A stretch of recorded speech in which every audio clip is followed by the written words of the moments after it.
can best speak on their behalf.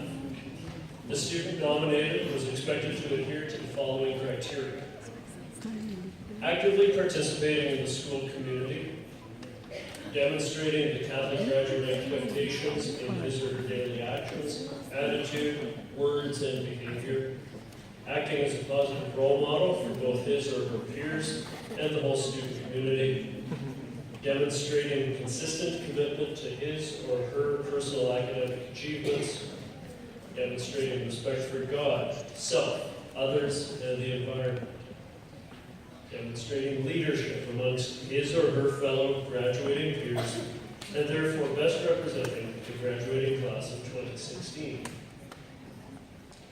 Without a doubt, the person nominated is all of these things and more, and it is my honor to announce the Valedictorian of 2016, Alexandra.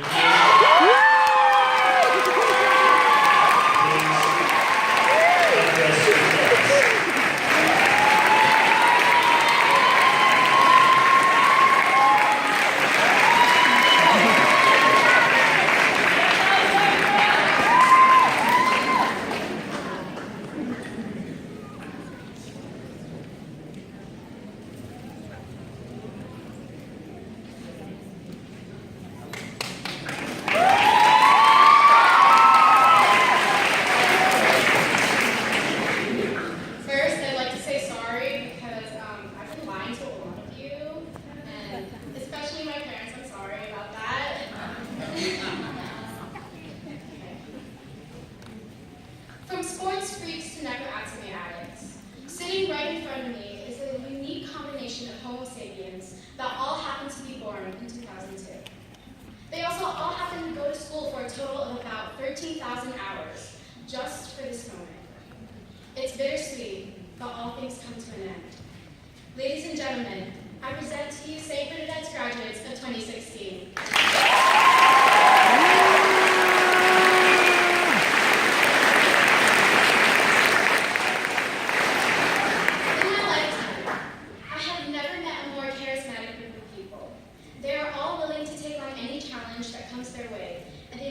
Things get rough, that they have each other. Individuals that work together as a school community. That is what you are. And I'm so thankful to have the pleasure of putting down our story into words. As someone who only came in grade 4, I'm probably not the most qualified to speak about the life here before the juniors, but just like you, I was once a child who believed that there was a monster under the bed and traded my parents' money in the form of silly bands and Pokemon cards. Those were the years of broken bones and first crushes, where friendships were made with the kid you sat beside and immediately broken when they wouldn't give you a cookie. Of course, I'm talking about the primary years. Now, I don't really remember what went on during that time period, but I have vivid memories of crying a lot. Tears, and guess what? More tears. But as times changed and seasons passed, soon we became juniors. That's when I come in. And while you guys shifted to the junior fields from the primary fields, I shifted to Ajax all the way from Toronto. It was probably also the best decision my parents and I have ever made, because without it, I wouldn't have met any of you guys. You welcomed me with open arms and accepted me even though I was quite difficult to deal with. Moving along, life as a junior was a breeze. The majority of friendships were more stable, and things were going great. That is, until we hit grade 6 and immediately regretted growing up. The year of grade 6 was spent by teachers trying to prepare us for the worst possible thing out there. Evil Questions Attack Ontario, aka EQAO.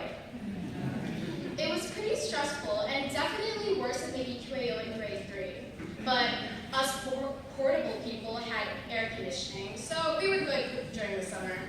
I can't say the same for the class inside the school, though. But after those few dreadful days, it was finally over. And so were our junior years. Farewells were said to the teachers that have been guiding us all along, and they handed us over to the teachers that will be seeing us off today. These last 2 years were something else, almost indescribable. We were the big kids now, the intermediates. The expectations were different, and we were beginning to understand ourselves more than we ever did these last couple of years. They took away our recorders and gave us actual instruments. They exchanged our letter grades for percentages. It was all so different, but it was the good kind of different. For example, in grade 7, we went to Canada's Wonderland for our end-of-the-year trip. I don't know why they trusted us enough, but they did. Flash forward to grade 8, we went to Muskoka Woods for 3 days. Memories were made and it was amazing. But the thing is, Muskoka Woods wasn't an end-of-the-year trip. Note the fact that it was in the middle of February.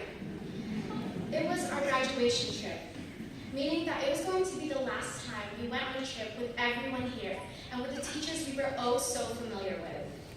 All things come to an end, so here we are. We are the future, and I know it may sound cliche, and trust me, it really is, but it's the truth. It's something we can't deny. And our story doesn't just end here tonight. I can see future lawyers, doctors, interior designers, and astrophysicists right here. I know that many of you have a goal, and maybe it's one of those careers I listed. And some of you have no idea what you're going to do. Don't fret. There's something out there for you. God has a plan for you. I know that because He's been guiding us throughout the years, and He isn't going to stop putting up with us now. And the plan may not seem as great as the next person's, but who said it had to be? You are not just something that takes up space. You're not bound to be anything like that. You are capable of doing things you never dreamed to do, so don't belittle yourselves. There's so much more. Graduates, look around you. These are the people that you've grown up with. In a way, they are your family. Some of you have known each other since JK, and some even longer. In this building, in this school, we found our place, a place of belonging and a place we can proudly call home. There have been many memories made. People have come and go, and now it's our turn to leave. And on behalf of the graduates, I'd like to thank all the custodians, staff, teachers, and parents that have shaped our realities throughout the years. I would especially like to thank my parents for believing in me and supporting me. Mom, Dad, I love you. And as the speech is coming to an end, I'd like to leave you with a thought. Tim Burton once said, "Every story has a beginning, middle, and end, not necessarily in that order." This is the end for our lives as elementary students. Soon, we'll begin our high school career, and the rest, the middle, has still yet to come. So thank you for making these years something I wouldn't be able to find anywhere else, not even in a book. And along with that, you've all taught me something, that you don't have to grow up to do something great. So after 13,000 hours of time here, we say goodbye. The best stories end in a quiet journey home. Congratulations and have a good night.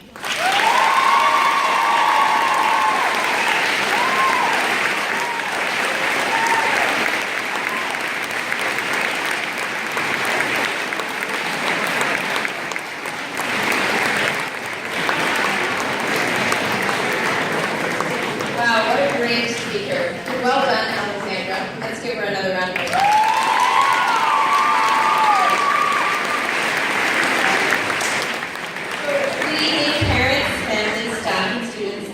The one thing I asked was not to follow the valedictorian, Alexandra. So thank you to the grade 8 team for putting me immediately after her.